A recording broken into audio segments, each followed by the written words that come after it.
Hari kasih sayang atau cinta yang diberikan oleh dunia itu seringkali berbeda dengan apa yang didefinisikan oleh Alkitab, saudara. Ya, menurut dunia, hari Valentine, hari kasih sayang, wah ini kesempatan buat yang lagi pacaran, saudara, mengekspresikan cintanya, kasihnya, tapi dengan cara-cara yang salah, saudara. Ada yang memakai ini kesempatan untuk melakukan free sex dan sebagainya, hidup sembarangan.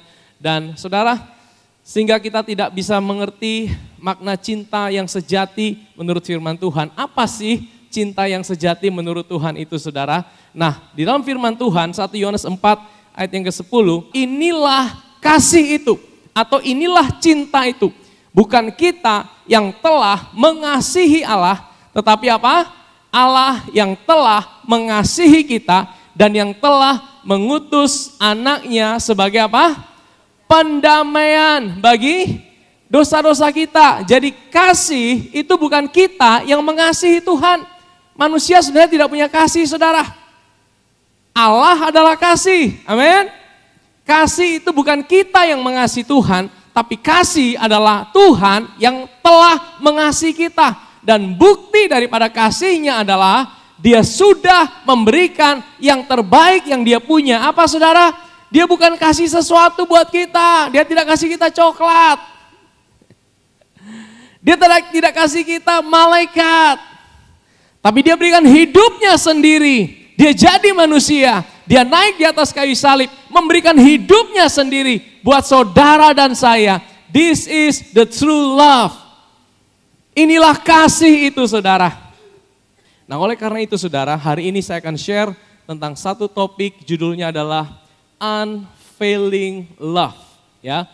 Unfailing love itu adalah kasih yang tidak bisa gagal. Kasih yang tidak bisa gagal. Kasih yang tidak bisa gagal itu bukan kasih manusia. Kasih manusia itu sementara, kasihnya bisa pudar, kasihnya bisa berubah. Hanya kasih Tuhan sama hidup kita yang tidak pernah gagal dan tidak pernah berubah. Amin, saudara. Nah, hari ini, saudara, saya akan membawa kita untuk melihat seorang tokoh di dalam Alkitab yang mengalami unfailing love dari Tuhan, yang hidupnya ini adalah gambaran dari kita sebagai jemaat Tuhan pada umumnya. Ini tokoh yang banyak gagalnya, banyak jatuhnya, mulutnya paling besar, mulut lebih dulu dari pikiran, saudara. Ada di tempat ini? Kalau lihat sesuatu, mulut lebih cepat daripada pikir. Jadi seringkali omong dulu baru pikir. Ada tempat ini? Pokoknya omong dulu, salah benar omong dulu. Pikir belakangan, saudara. Ada, saudara? Nah, saya pikir banyak, saudara kita. Nanti kita akan lihat perjalanan daripada tokoh ini, saudara. Karena ini mirip dengan akan perjalanan kita semua. Nanti saudara perhatikan, saudara sedang ada di stage mana. Saudara sedang ada di level mana yang tokoh ini hadapi. Ada kegagalan demi kegagalan yang dia hadapi, saudara. Nah, siapa namanya, saudara? Petrus, atau biasa kita bilang Om PU, saudara. Nah, hari ini kita akan melihat perjalanan hidup daripada Om PU. Dari dia sejak pertama kali kenal Tuhan, kemudian dia jatuh bangun di dalam Tuhan, sampai dia pernah ngalamin titik terendah dalam kehidupannya. Tapi bagaimana kasih Tuhan mengubahkan hidupnya, merestorasi hidupnya, dan dia dipakai Tuhan secara luar biasa. Ya, nah pertama-tama mari buka dalam 1 Petrus 2 ayat yang kelima. 1 Petrus 2 ayat yang kelima. Dan biarlah kamu juga dipergunakan sebagai batu hidup, katakan batu hidup. Untuk pembangunan suatu rumah rohani bagi satu imamat kudus untuk mempersembahkan persembahan rohani yang karena Yesus Kristus berkenan kepada Allah. Jadi Petrus mendapatkan satu pewahyuan bahwa setiap kita orang percaya ini adalah batu hidup. Kita bukan batu yang mati, tapi kita adalah batu hidup. Karena Kristus adalah batu hidup, kita juga dijadikan sama seperti dia, kita juga batu hidup. Fungsinya apa batu itu, saudara? Kalau saudara bangun rumah, saudara perlu batu tidak? Ya kalau rumah pakai batu pasti butuh banyak, saudara. Tapi batu itu, saudara, kalau semakin batu itu diproses, pasti batu itu bukan ditaruh sembarangan. Betul? Kalau batu itu sampai harus diproses berkali-kali, pasti ditaruh di tempat yang indah, betul? Kalau cuma batu kerikil ya bocor, tidak ada yang lihat saudara. Tapi kalau batu untuk dilihat mungkin kasih marmer, semakin mahal, itu butuh dipoles semakin bagus. Dan kalau saudara punya marmer yang mahal, yang harganya 1 meter bisa jutaan, miliaran, tidak mungkin saudara taruh di kamar belakang yang tidak ada orang lihat, betul? Kalau saudara punya rumah, arsitek pasti ditaruh di tempat yang indah, yang semua orang boleh lihat. Betul tidak saudara? Tahukah saudara bahwa kita ini adalah batu-batu hidup. Tapi untuk membangun satu rumah, tergantung kita mau tidak dibentuk, diproses, dipoles sama Tuhan. Sampai kita menjadi batu yang indah. Kalau kita tidak jadi batu yang indah, ya udah taruh di kamar mandi aja di belakang saudara. Berfungsi sih, tapi kan kurang bagus saudara. Tapi kalau kita mau diproses sama Tuhan dengan kasih-Nya, saudara siap ditaruh di tempat-tempat yang terindah di dalam pembangunan rumah itu. Amin saudara. Dan Petrus tahu bagaimana rasanya dia diproses, dibentuk sama Tuhan dengan kasih-Nya itu saudara. Nah kita akan sama-sama mengikuti perjalanan hidup Petrus ya. Yohanes pasal yang pertama ayat yang ke-42. Ia membawanya kepada Yesus. Ia ini siapa? Ia ini adalah saudaranya. Namanya siapa? Andreas. Jadi Andreas dan Petrus waktu itu namanya Simon, mereka bersaudara. Dan Andreas ketemu Yesus lebih dahulu. Dan Andreas bilang, wih beta ketemu itu yang namanya Mesias. Bukankah ketong sedang menantikan Mesias? Itu tuh Mesias, itu Mesias. Mari ketong ketemu dia. Akhirnya dia ajak si Petrus, Simon ini. Namanya Simon, dia ajak. Ayo. Nah kemudian dia bawa sama Yesus. Waktu Yesus memandang Simon, Yesus berkata apa? Engkau Simon, anak Yohanes, engkau akan dinamakan Kefas. Nah nama Simon sebenarnya punya 2 arti. Yang pertama mendengar, artinya bagus juga. Tapi arti kedua itu adalah alang-alang. Saudara tahu alang-alang? Alang-alang itu kayak rumput yang tidak berarti itu saudara. Jadi kalau kena tiup angin ke kiri dia ke kiri. Ke kanan dia ke kanan, ya. Jadi seringkali hidup kita, sebenarnya kita juga seperti itu. Lagi tren ini kita ikut ini, lagi tren ini kita ikut ini. Jadi kita suka ikut yang viral. Yang lagi viral apa saudara, ya kan? Nah akhirnya kita tidak punya pendirian, ya. Nanti secara yang fisik seperti itu, oke lah secara fisik lah kita ikut tren. Mungkin hari ini rambutnya pakai rambut jabrik, kita ikut rambut jabrik, ya kan? Besok pakai apa? Lipstiknya warna ini, wah kita ikut semua. Mau oke lah, itu mungkin ada di fisik. Tapi juga di dalam jiwa kita, ada pengajaran ini kita ikut. Ada pengajaran ini kita ikut. Ini semua kita terima, kita tidak tahu filternya. Ini baik, itu baik. Akhirnya apa? Kita terombang ambing saudara.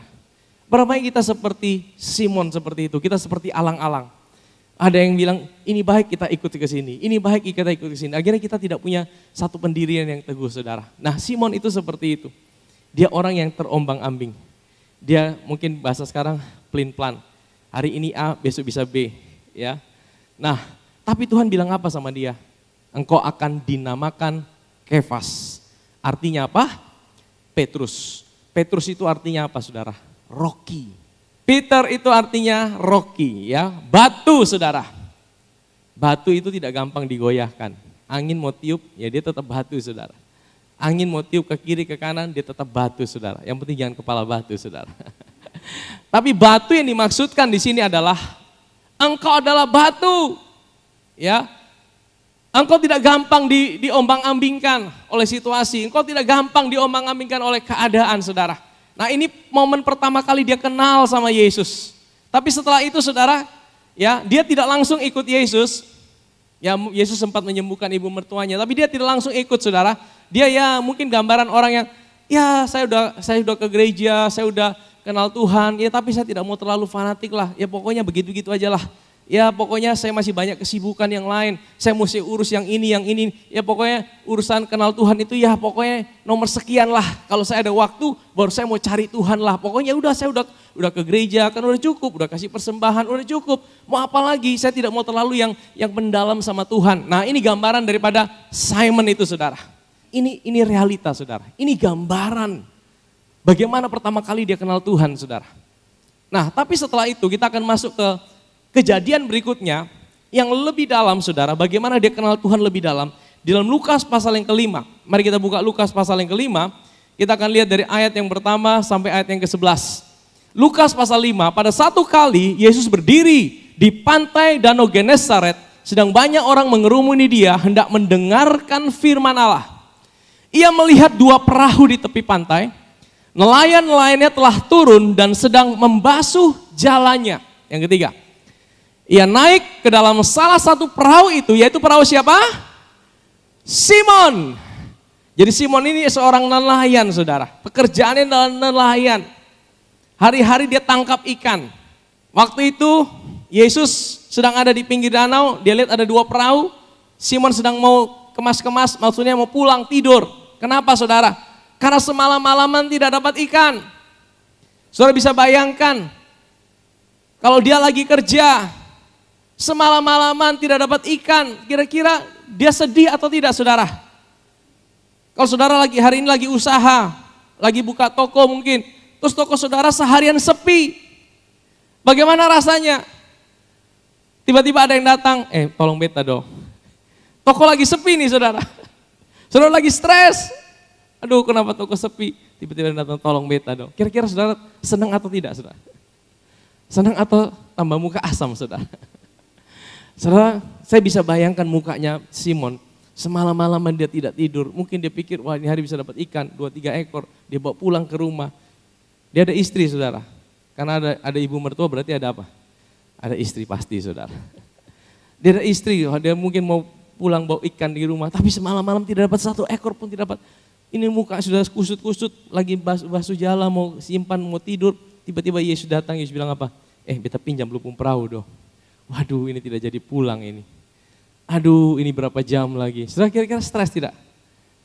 Stres saudara.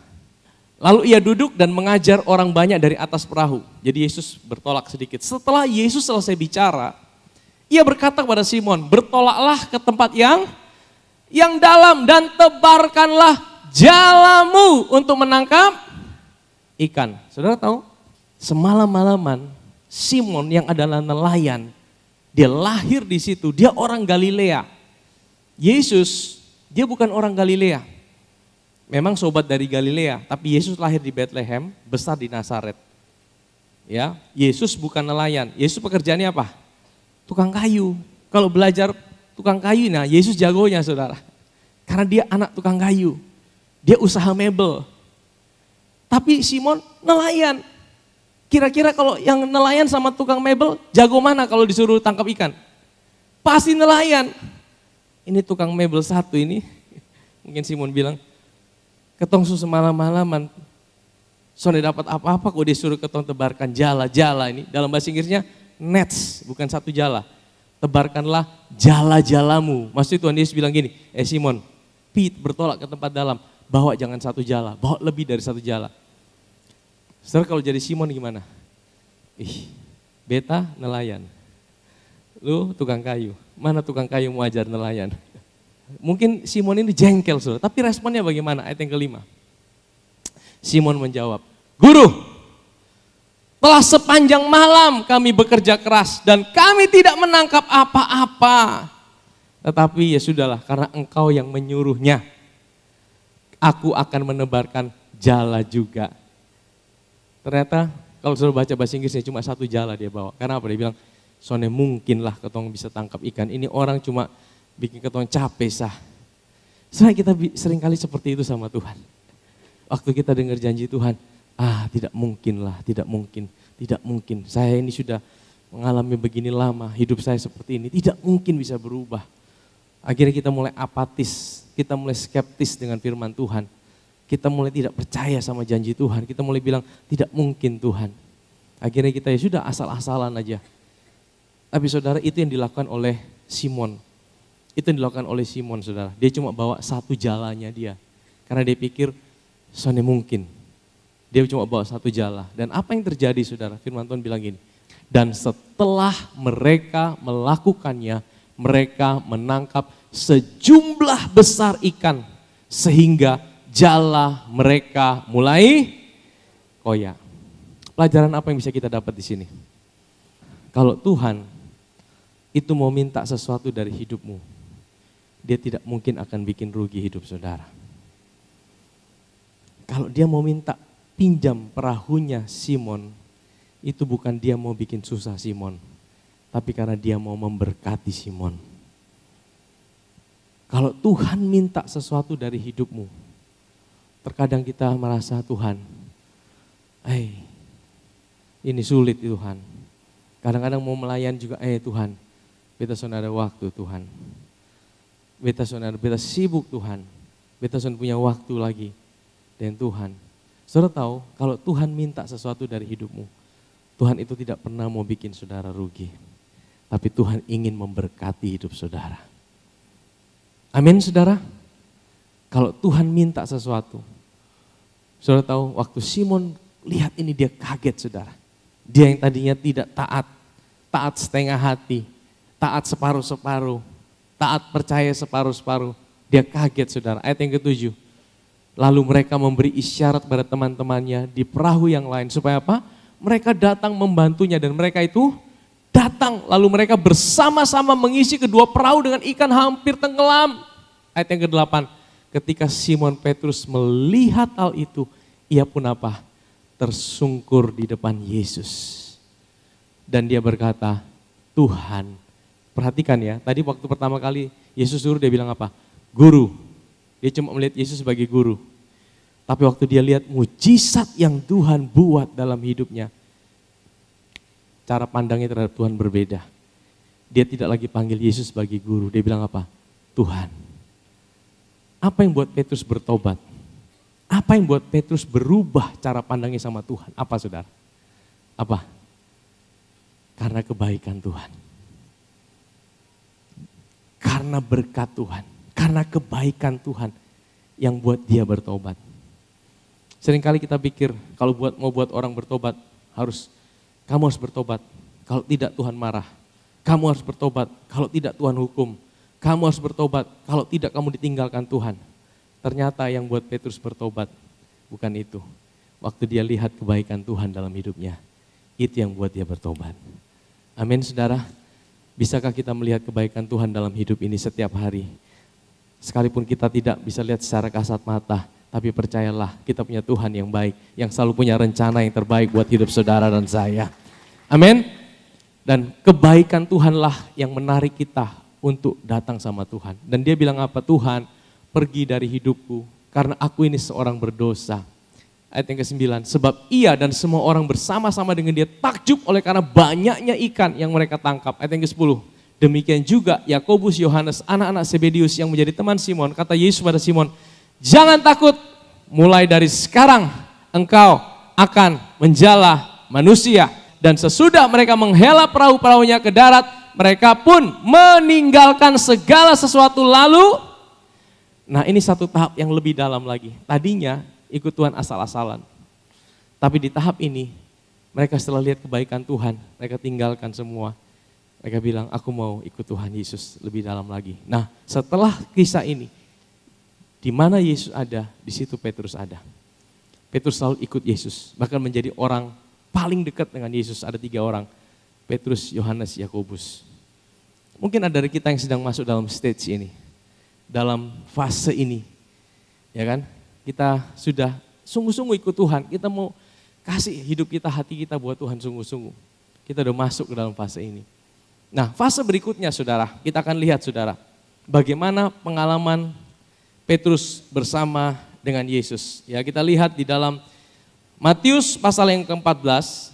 Sesudah itu Yesus segera memerintahkan murid-muridnya naik ke perahu dan mendahuluinya ke seberang. Sementara itu ia menyuruh orang banyak pulang. Ini kisahnya kisah apa? Waktu itu saudara, Yesus baru saja memberi makan 5.000 orang laki-laki, belum termasuk wanita dan anak-anak. Jadi paling sedikit 15.000 saudara. Ini mujizat yang luar biasa tidak saudara? Ini satu-satunya mujizat yang dicatat di 4 Injil saudara. Tentang penyediaan Tuhan, bagaimana Tuhan membuat mujizat 5.000 orang laki-laki bisa makan, sisa 12 bakul. Saya pikir Petrus pasti kagum-kagum saudara. Tapi kemudian Yesus naik ke atas gunung dan ini adalah Gunung Arbel saudara. Kalau saudara ke Israel ya, tidak semua tur ngajak ke situ, tapi waktu kami pergi, kami minta untuk pergi ke gunung ini, ke Gunung Arbel saudara. Dan dari situ bisa lihat seluruh danau Galilea saudara. Dan Yesus naik ke atas gunung itu dan Yesus perintahkan murid-muridnya untuk mereka lebih dahulu mereka pergi ke seberang. Nanti Yesus nyusul.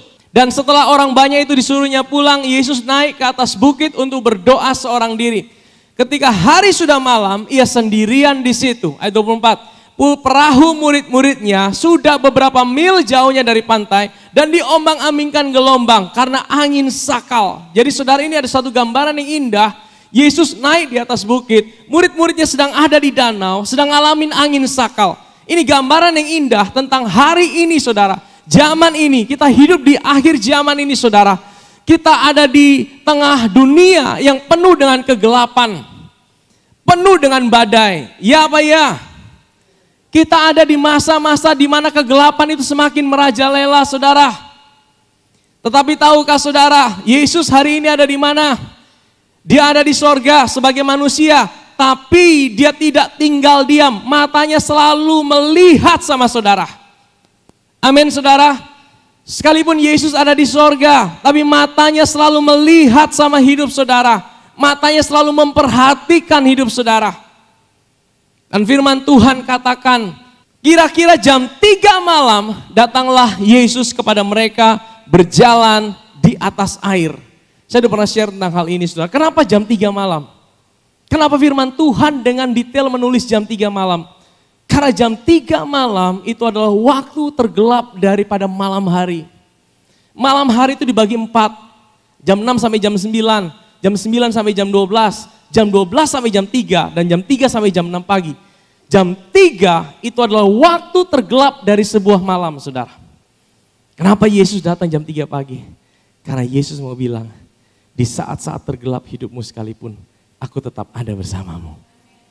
Di saat-saat tergelap sekalipun dalam hidupmu, engkau tidak pernah sendirian. Aku ada buat hidupmu. Makanya dia pilih jam 3 malam untuk datang sama murid-muridnya. Ketika murid-muridnya melihat dia berjalan di atas air, mereka terkejut dan berseru, itu hantu. Lalu berteriak-teriak karena takut. Tapi segera Yesus berkata pada mereka, tenanglah, aku ini, jangan takut. Kata aku ini dalam bahasa aslinya adalah I am atau I am that I am, itu Yahweh. Jadi kata yang dipakai Yesus itu kata yang sama yang dinyatakan kepada Musa waktu Musa tanya, Tuhan kalau orang Israel tanya siapa namamu, aku mesti bilang siapa? Tuhan bilang apa? Katakan pada mereka, I am that I am. Aku adalah aku. Kenapa I am? Kenapa bukan I was? Kenapa bukan I will be? Kenapa Tuhan perkenalkan dirinya sebagai I am, aku ini? Karena Tuhan mau bilang gini, Tuhan bukan Tuhan yang ada di masa lalumu saja. Tuhan bukan Tuhan yang ada di masa depanmu saja. Tapi Tuhan yang ada di present tense hidupmu hari ini. Amin saudara. Tuhan adalah Tuhan yang ada bersama saudara detik ini, saat ini, apapun yang kau hadapi. Lalu Petrus berseru dan menjawab dia, Tuhan apabila engkau itu, suruhlah aku datang kepadamu berjalan di atas. Maka kata Yesus datanglah, maka Petrus turun dari perahu dan berjalan di atas air mendapatkan Yesus. Petrus itu turunnya dia lompat saudara, karena tidak mungkin bisa jalan. Dia lompat dan dia kemudian secara ajaib berjalan di atas air mendapatkan Yesus. Dia lihat Yesus. Dan ayat yang ke-30, tetapi ketika dirasanya tiupan angin, takutlah ia dan mulai tenggelam. Lalu apa? Berteriak, Tuhan tolonglah aku. Saya tahu apa yang buat Petrus tenggelam? Sebenarnya bukan tiupan angin.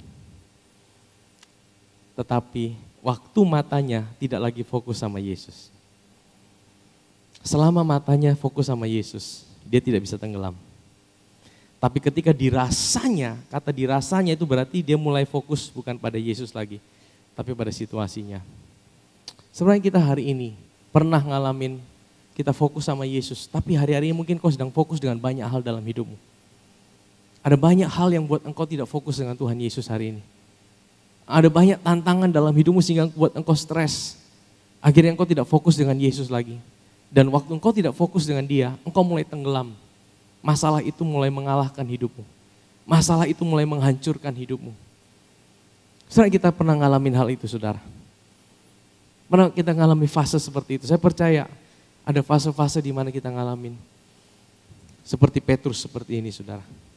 Dia berjalan di atas air. Dia pernah mengalami berjalan di atas air. Masalah datang, dia mengatasi semua masalah. Tapi waktu matanya tidak lagi fokus dengan Yesus. Karena dia mulai fokus dengan yang lain. Dia mulai tenggelam, saudara. Dan saudara, waktu dia tenggelam, apa yang dia katakan? Tuhan, tolonglah aku. Kira-kira Tuhan tolong tidak, saudara? Segera Yesus mengulurkan tangannya, memegang dia dan berkata, hai orang yang kurang percaya, mengapa engkau? Jadi Yesus mengulurkan tangannya. Tangan yang menciptakan langit dan bumi. Tangan yang menjadikan segala sesuatu dari yang tidak ada menjadi ada. Dan tangan yang sama yang menolong Petrus. Dan hari ini kalau engkau juga mengalami hal yang sama, engkau juga mengalami tekanan, engkau juga mengalami kebimbangan, engkau juga mengalami badai dalam hidupmu. Sehingga apa? Engkau tidak bisa fokus dengan Tuhan. Tuhan kasih satu kata ajaib yang bisa saudara dan saya pakai. Tuhan, tolong aku. Amin, saudara. Waktu engkau tidak tahu bagaimana harus berdoa. Waktu engkau tidak tahu bagaimana harus bertindak. Waktu engkau tidak tahu bagaimana harus menghadapi situasimu. Ada satu kata ajaib yang Tuhan berikan buat hidup kita. Tuhan, tolong aku. Amin, saudara. Dan kalau saudara pakai kata itu, saya percaya Yesus yang sama, yang tangannya menjadikan langit dan bumi. Yesus yang sama, yang tangannya mengangkat Petrus. Yesus yang sama juga, yang tangannya akan tolong hidup saudara dan saya. Amin, saudara. Dan waktu dia angkat Petrus, ya, dia tidak marah sama Petrus. Tapi di situ Petrus belajar satu hal lagi, saudara. Next. Lalu mereka naik ke perahu dan angin pun redalah. Dan orang-orang yang ada di perahu menyembah dia, katanya sesungguhnya engkau anak Allah. Nah, kita masuk ke fase berikutnya, saudara. Matius pasal 16 ayat 15 sampai 22. Lalu Yesus bertanya kepada mereka, tapi apa katamu, siapakah aku ini? Maka jawab Simon Petrus, engkau adalah Mesias, anak Allah yang hidup. Ini kisahnya adalah di Kaisaria Filipi. Ya, saya pernah ke sana, itu di kaki gunung, saudara, kaki gunung Hermon. Ya, pada waktu itu Yesus dengan 12 muridnya duduk-duduk di situ. Dan kemudian Yesus mulai tanya, menurut kalian, menurut orang-orang siapa sih saya ini? Terus kemudian ada yang bilang gini, engkau adalah Musa, engkau adalah Elia, engkau adalah Yohanes Pembaptis. Kemudian Yesus tanya sama mereka, kalau menurut kamu siapa aku ini? Yang jawab siapa, saudara? Petrus. Sekali lagi yang jawab Petrus. Jadi Petrus ini sekali lagi, dia ini lahir udah pemimpin, saudara. Karena dia suka mendominasi, saudara. Wah, apa jawab Yesus, saudara? Next. Kata Yesus kepadanya, berbahagialah engkau Simon bin Yunus. Sebab bukan manusia yang menyatakan itu kepadamu. Melainkan apa? Bapakku yang di sorga. Ini Yesus mulai puji Petrus, saudara. Dan aku pun berkata kepadamu, engkau adalah Petrus. Di atas batu karang ini aku akan mendirikan jemaatku. Dan alam maut tidak akan. Kalau saudara jadi Petrus, kira-kira saudara jadi sombong tidak, saudara? Sebenarnya kita di tempat ini juga kadang-kadang seperti itu. Nah ini, saudara, ini realita, saudara, yang dialami oleh Petrus. Dan juga ini gambaran mungkin kita semua. Kadang-kadang kita tidak tahan dipuji. Ada yang bilang kalau mau uji seseorang itu, kasih dia pujian. Kasih dia posisi. Ada orang yang tidak tahan ketika dia dipuji. Dia jatuh. Ada orang yang tidak tahan ketika dia direndahkan. Dia merendah diri. Sebenarnya yang Tuhan mau, waktu kita dipuji, waktu kita direndahkan, itu tidak mengubah sikap hidup kita. Amin. Karena apa? Karena kita tahu identitas kita siapa. Kalau kita tahu identitas kita, hinaan tidak akan menghancurkan kita. Pujian tidak akan buat kita jadi kepala besar. Amin, saudara. Kita jadi sombong. Tapi Petrus ini saya percaya, dia mulai agak sombong, saudara. Nanti kita lihat, saudara, buktinya di mana. Kepadamu akan kuberikan apa? Kunci kerajaan sorga. Dia tambah sombong, saudara. Besok saya dapat kunci toh, beta dapat kunci. Apa yang kau ikat di dunia akan terikat di sorga. Apa yang kau lepaskan di dunia akan terlepas di sorga. Beta pun doa pasti lebih manjur ini. Besok semua kalah. Ya kan? Ada di tempat ini yang pelayanan seperti itu?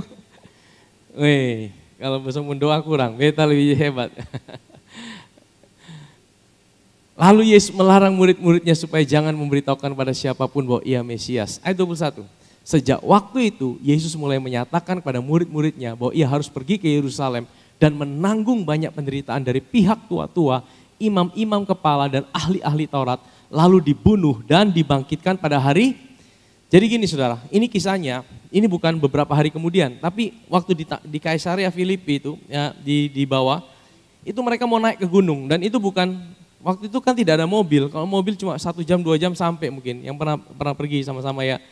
Tapi kan mereka jalan kaki, nah sepanjang jalan tuh Yesus mulai cerita, nanti saya akan diserahkan, saya akan dibunuh, imam-imam kepala dan ahli-ahli Taurat akan menyerahkan saya. Sepanjang perjalanan Yesus mulai cerita. Saudara tahu siapa yang merespon itu saudara? Siapa yang meresponnya? Berikut, ayat 22. Tetapi Petrus menarik Yesus ke samping dan siapa yang berani tegur Yesus? Ini seperti gini, Yesus cerita, saya akan diserahkan, nanti saya akan mati di atas kayu salib. Petrus begini, sini Yesus. Bosong yang lain di sana, ya. Beta mau ngomong penting dulu. Dia tarik Yesus ke samping. Dia bilang apa? Tuhan, kiranya Allah menjauhkan hal itu. Hal itu sekali-kali tidak akan menimpa engkau. Kenapa Petrus bisa seperti itu? Karena dia sombong kan. Dia baru saja dipuji sama Yesus. Dia merasa, wah, dia ini yang udah tahu semuanya, saudara. Makanya hati-hati, saudara. Hati-hati ketika engkau mulai sombong. Dia mulai tegur Yesus, Yesus engkau salah. Yang lain tidak berani omong. Ini Petrus diomong, saudara. Makanya dia bilang, omong dulu baru pikir, saudara. Dia bilang, Yesus engkau salah. Maka Yesus berpaling dan berkata kepada Petrus apa? Enyahlah iblis. Engkau suatu batu sandungan bagiku, sebab engkau bukan memikirkan apa yang dipikirkan Allah, melainkan apa yang dipikirkan. Bayangkan saudara, tadi baru dipuji-puji, tiba-tiba kasih jatuh saudara. Yesus tidak sedang bilang Petrus iblis, tapi Yesus bilang pikiran yang masuk dalam Petrus itu berasal dari iblis. Itu yang ditolak sama Yesus, ya kan? Artinya Yesus bilang engkau salah berpikir seperti itu. Tapi ada satu pelajaran yang bisa kita ambil dari sini. Petrus ini orangnya ya up and down. Gampang sekali dia merasa sombong, gampang sekali dia merasa dia tahu semuanya, ya kan? Nah, dia merasa dia sudah lebih daripada yang lain. Sampai di atas gunung, Yesus berubah rupa. Dan apa yang terjadi? Waktu Yesus berubah rupa, tiba-tiba ada Musa, Elia turun dari sorga. Saudara tahu, Yesus sedang ngomong-ngomong dengan Musa dan Elia. Siapa yang bicara? Tiba-tiba, Petrus. Petrus tiba-tiba dia interupsi. Bayangkan dia berani interupsi Tuhan. Dia bilang gini, Tuhan kalau boleh saya bangunkan 3 kemah di sini. 1 untuk engkau, 1 untuk Musa, 1 untuk Elia. Saudara tahu apa yang terjadi? Tiba-tiba waktu Petrus sedang bicara seperti itu, ada suara dari langit. Seperti Tuhan bilang, lu omong sembarang sa. Lu tidak tahu apa-apa, lu omong sembarang sa. Tuhan bilang apa? Inilah anakku yang kukasihi. Kepadanya lah aku berkenan, dengarkanlah dia. Tiba-tiba 2 orang itu hilang, Musa dan Elia hilang. Langsung Yesus bilang gini sama Petrus, mereka ketakutan langsung saudara, mereka takut saudara. Dan sekali lagi, sekalipun Petrus gagal, dia mungkin tidak tahu, ya dia sombong, tapi Tuhan tetap angkat dia. Tuhan bilang apa? Ayo Petrus bangkit kembali. Dan kemudian ada satu kisah lagi saudara, di dalam Lukas pasal 22. Simon, Simon, lihat iblis telah menuntut untuk menampi kamu seperti gandum. Ini kisahnya di mana? Ini di malam perjamuan terakhir. Jadi waktu mereka makan itu, Yesus sudah kasih tahu nanti akan ada yang menyerahkan aku, ya kan? Kemudian Yesus bilang sama Petrus, Simon, Simon, Simon, artinya ini sesuatu yang penting. Kalau Yesus ulangi 2 kali namanya, itu sesuatu yang penting. Simon, Simon, perhatikan. Lihat, iblis telah menuntut untuk menampi kamu seperti gandum. Tetapi aku telah berdoa untuk engkau supaya apa? Imanmu jangan gugur. Dan engkau jikalau engkau sudah insaf, kuatkanlah. Jadi saudara, ini satu pelajaran penting buat kita. Kita belum tahu apa yang akan terjadi di depan. Ada tantangan, masalah, pergumulan, cobaan, kita tidak tahu. Tapi tahukah saudara, kita punya Tuhan yang sudah tahu. Dan dia bukan hanya tahu, tapi dia juga berdoa untuk kita. Dia adalah Tuhan yang berdoa untuk kita. Amin saudara. Dan doanya apa untuk Petrus? aku tahu engkau akan gagal. Tapi aku berdoa, imanmu jangan gugur. Artinya gini saudara, Petrus gagal. Nanti kita akan lihat dia gagal. Tetapi Tuhan berdoa, imanmu jangan gugur. Karena apa? Karena iman itu yang membuat Petrus selalu bisa datang pada Yesus dalam keadaan apapun. Ini doa juga dari Tuhan buat kita semua. Kalau hari ini engkau sedang dalam keadaan gagal. Kalau hari ini mungkin engkau sedang dalam keadaan yang lemah, ingat engkau mungkin bisa gagal di dalam perilaku, dalam situasi. Tapi imanmu jangan gugur.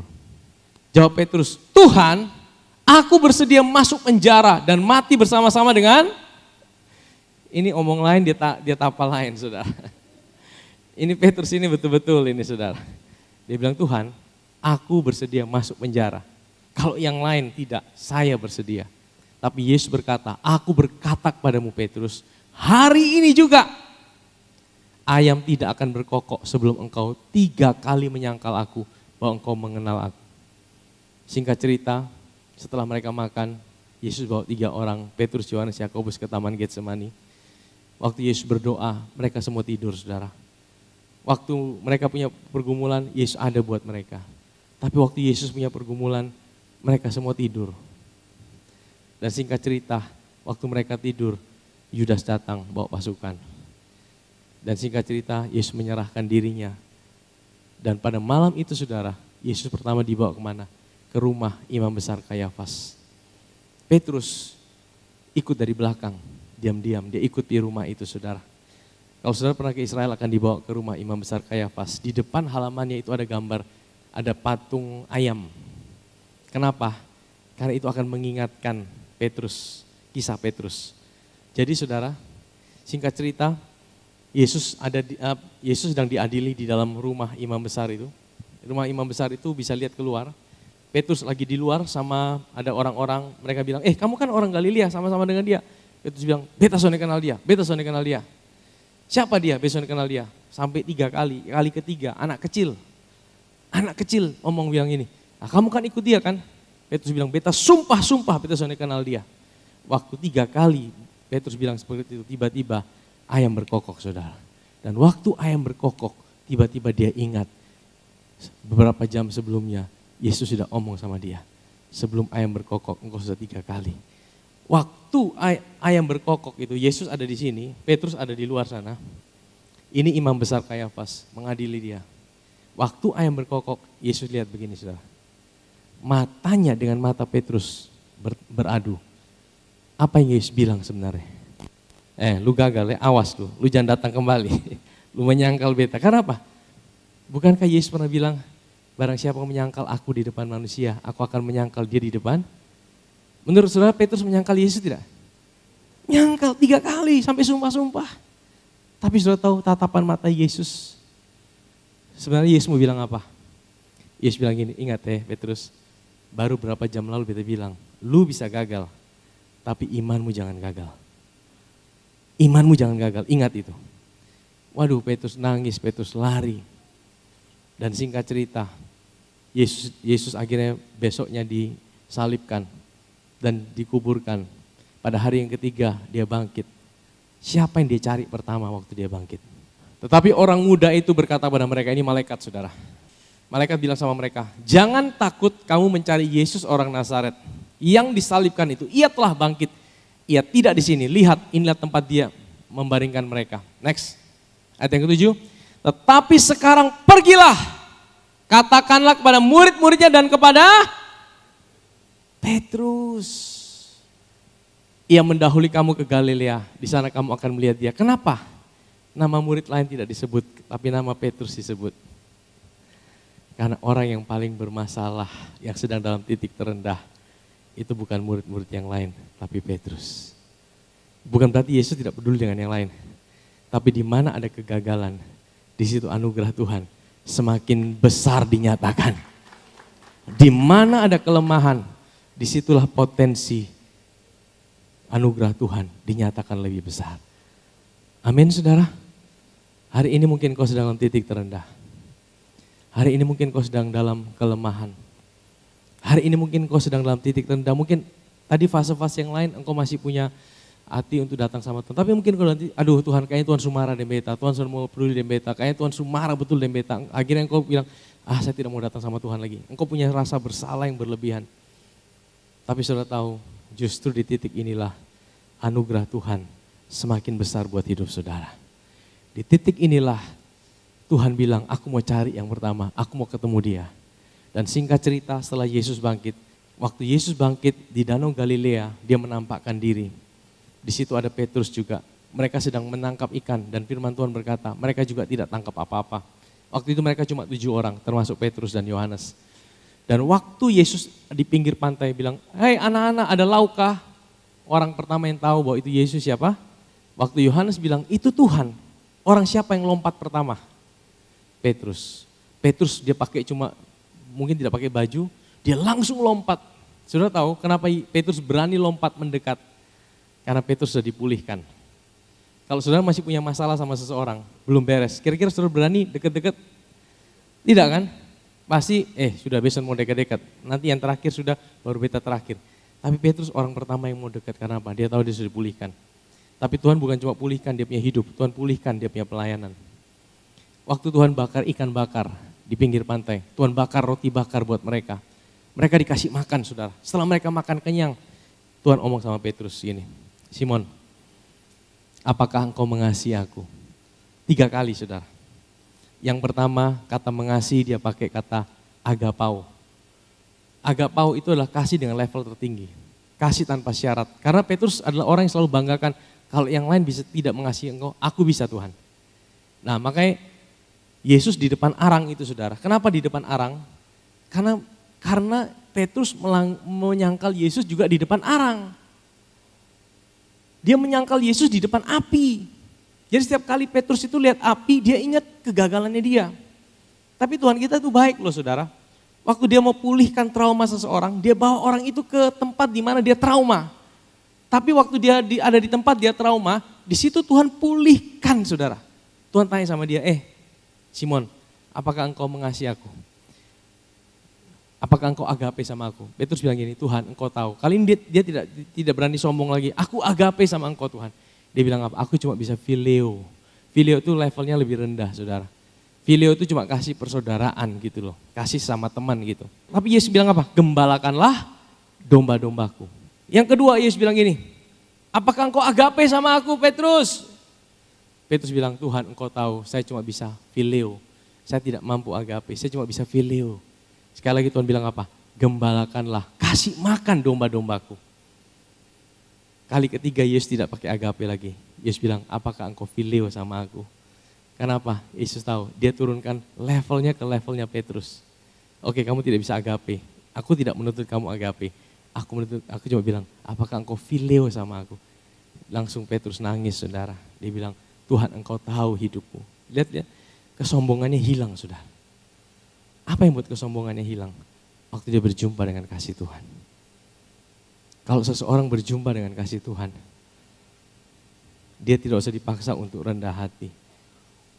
Kesombongannya akan hancur. Dan sekali lagi saudara, Tuhan bilang apa? Gembalakanlah domba-dombaku. Di sini Tuhan mau bilang gini, kemampuanmu untuk melayani aku. Pada waktu itu Petrus disuruh kasih makan. Petrus sebagai paus yang pertama. Kemampuanmu untuk melayani aku, itu bukan tergantung seberapa kuat engkau bisa mengasihi aku. Kemampuanmu untuk melayani aku, tergantung seberapa kuat engkau bisa menyadari cintaku padamu. Kalau hari ini engkau tidak mampu mengasihi Tuhan, engkau bisa dipakai untuk melayani. Tapi yang Tuhan mau adalah sadari bahwa engkau dicintai sama Tuhan. Kalau engkau sadar akan cinta Tuhan dalam hidupmu, ada sebuah kekuatan yang Tuhan berikan untuk engkau melayani Tuhan. Singkat cerita, beberapa hari kemudian, Petrus adalah orang yang berdiri di loteng atas Yerusalem dan dia berkhotbah, 3.000 orang diselamatkan. Amin saudara. Dari mana dia bisa punya keberanian seperti itu? Dari mana dia bisa punya kekuatan seperti itu? Karena dia mengalami proses demi proses, jatuh bangun bersama dengan Tuhan, diproses dengan kasih Tuhan, diproses bagaimana dia ngalamin kasih dan kebaikan Tuhan dalam hidupnya. Amin saudara.